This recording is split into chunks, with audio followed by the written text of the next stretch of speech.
أعوذ بالله من الشيطان الرجيم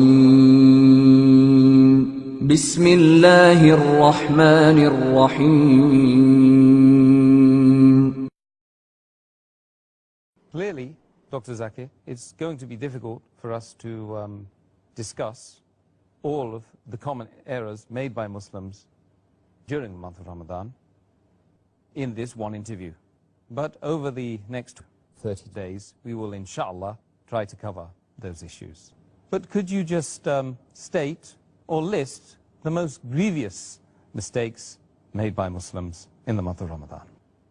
The most grievous amongst the errors in the first category, that is errors committed regarding the obligatory rules and regulations of fasting, is the most common is that Muslims many a times they don't do the niyyah for fasting. Intention is very important.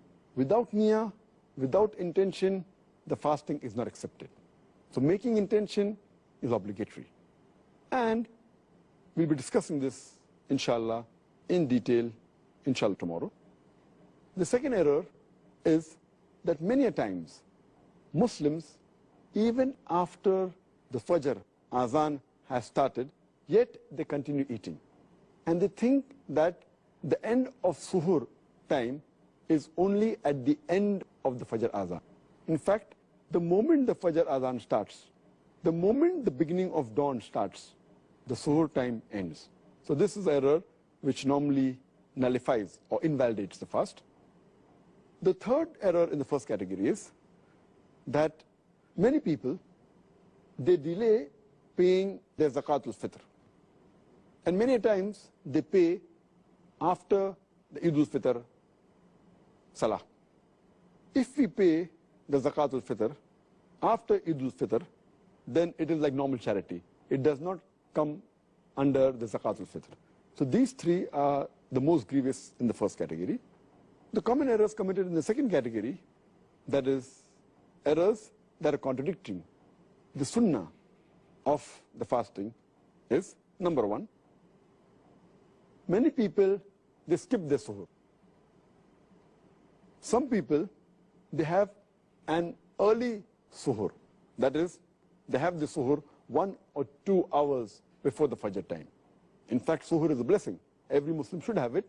And the Prophet said, we should delay the suhoor as much as possible. We should have it till just before the Fajr time. The third mistake committed by Muslims in this category is that they delay opening their fast. They delay the iftar. And our Prophet Muhammad said that the people will be good as long as they hasten in breaking the iftar. That means immediately after sunset, they should break the iftar. The fourth common error in this category is that many Muslims, they read unauthentic dua during iftar.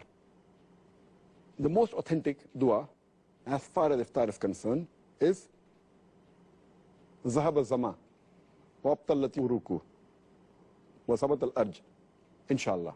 Which means that my thirst is quenched, the veins are moistened, and the ajr is near, inshallah, God willing. The reward is near, God willing.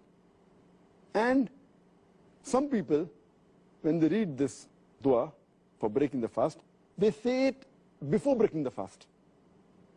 Before they put the date in the mouth, they say this, and it is contrary to the meaning. The meaning says that my thirst has been quenched. Zahaba zama, wabtallati uruku. My thirst has been quenched, and the veins have been moistened. Your thirst cannot be quenched before breaking the fast.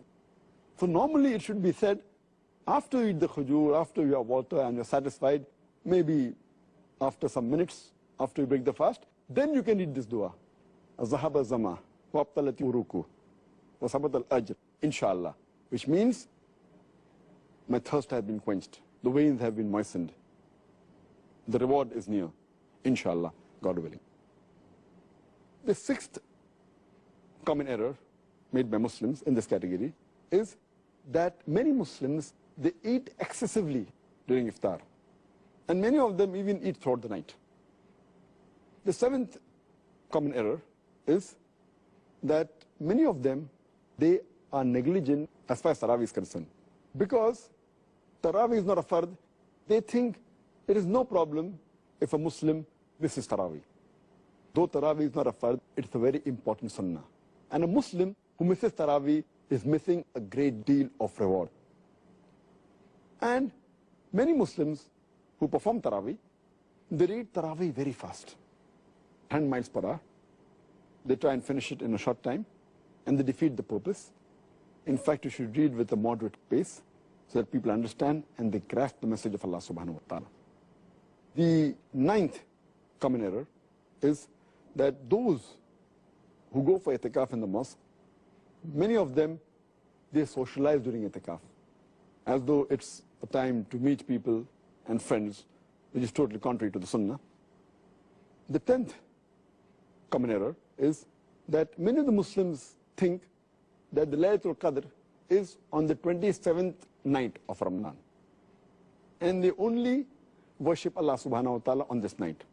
In fact, the beloved Prophet Muhammad said, search for the Laylatul Qadr in the odd nights of the last 10 days, the last Ashra, the 10 days.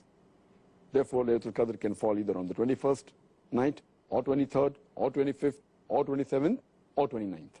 So this is one of the common errors made by Muslims. The 11th common error is that they spend their time during Ramadan in unproductive work, rather than spending in zikr and worshipping Allah subhanahu wa ta'ala.